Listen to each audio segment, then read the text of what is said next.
What is up, guys? Welcome back to the channel. Today, as y'all seen in the thumbnail, my wife ordered some parts for this truck, 77 F-150 that we've been working on for the past couple of months. I know it's been a second since I made a video, but we're just gonna drive on. Anyways, so I've been tearing into this thing, she's been tearing into this thing. We sprayed everything down with WD-40, making sure that this process went as smooth as possible. So, a lot of y'all know this company, so if y'all do, go ahead and comment down below if you think that you know what it was that she ordered. I'll give y'all a second. Alright, if y'all guessed it correctly, it is hooker headers. So, these are notorious hooker headers. A lot of people run them on different classic vehicles. These are the headers right here themselves. Got a nice stamp on them. Nice black finish.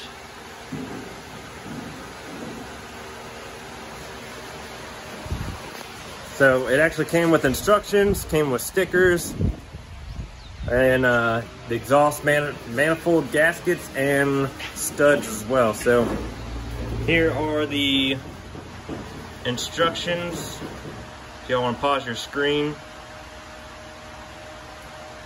This has also got part numbers up on the top for the variants of colors that you would want, and this does fit the 77, 78, 79 Bronco and the F-150s and the F-250 low profiles and 350s.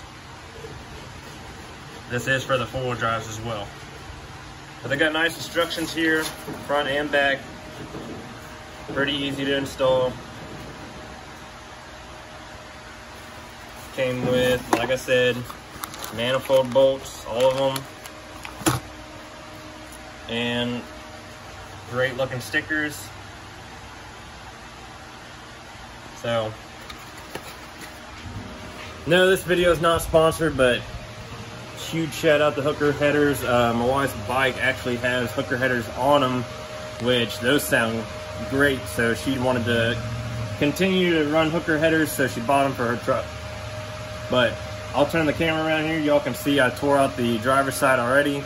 This was the easier side of the two, so the passenger side is really going to be the one that's going to give me the complications for the fact that the blower motor is sitting in the way, and that, well, I mean, it's just easier to hold heat on that side of the engine anyways. We did disconnect all the spark plug wires just so those were out of the way, but I'll flip it around here so that y'all can see. This side's exhaust manifold is gone. And we still have the passenger side to do. Some of it's already been removed. Wow, she left her ratchet on there. But yeah, we got the truck up on jack stands right now, as it recommends to have it 36 inches. On jack stands, we did drop the front drive shaft right here, as you can see. And the starter was removed as well, which I got the starter sitting right here. Surprised that this thing actually still works.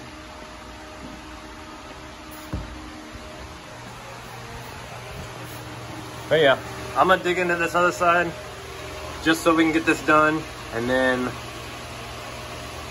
I mean, I'll start it up for y'all so that y'all can hear it once it's finished.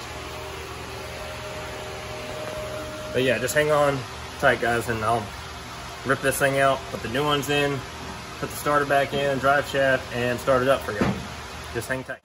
All right, y'all, after about another hour and a half, we finally got the other side taken off. We did have one bolt snap off, so we're about to weld that.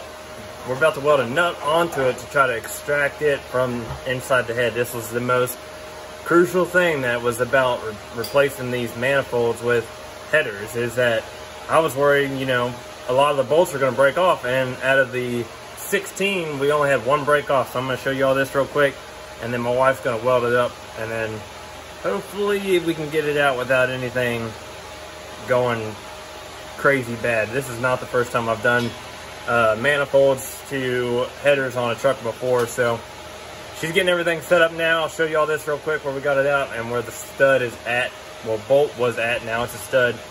So here it is, guys. All removed. You can see where the starter was as well. The flywheel down there looks like it's in pretty good shape. Right there. The bolt, stud, whatever you want to call it, is right there. She's getting everything set up, and we're going to weld this thing up. So just hold on, guys, and we'll get the welder set up.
Alrighty guys, don't make fun of us. We're not professional welders.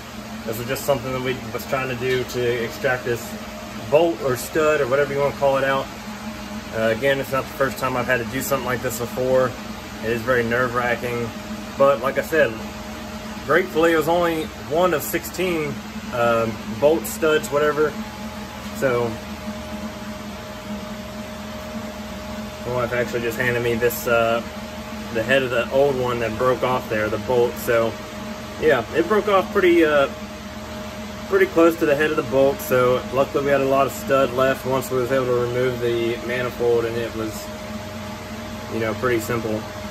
We're gonna try to let this cool down. I'm gonna spray it again with some WD-40, and then we're gonna try to back it out just as carefully as we can. But I'll catch up with you guys once I get this bolt extracted. All right, guys, it's officially the next day. We got everything put together in this truck.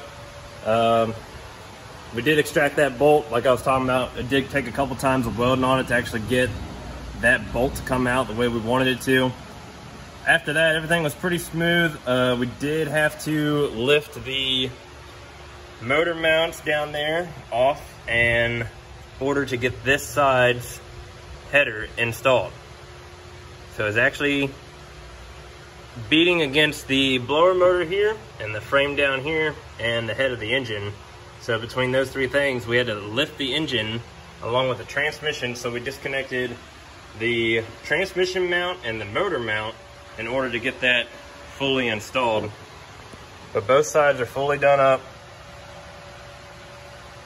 Did have a complication with this power steering line right here, actually meeting up against the header itself. So we took it loose. Well, I'm sorry, took it completely off. Then I loosened the power steering pump, and now I have so much play in my belt that I'm actually concerned that it's either just gonna fly off there or it might actually work. I don't know. I mean, I didn't do anything different to it. Tightened the tensioner bolt all the way down. Everything's tight. I think all the spark plug wires are put back in order. We did get new spark plugs themselves. I think everything's good to go. So you want to go ahead, start it. This is the first start, guys. Hopefully nothing catches on fire.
Guys, finally all done. Doesn't sound too bad. Definitely needs adjustment done on the carburetor because my wife and I just took it down the road and it was popping between gears, so I'm thinking it's running too lean. She's thinking it's running too rich. So let me know what you think down in the comments below. I appreciate y'all watching this whole video. Hopefully this helped y'all out if you're installing long tube headers yourself. Like I said, lift the engine. Don't hesitate, just lift the engine. So, appreciate y'all staying to the end, and I'll see y'all in the next video. Peace.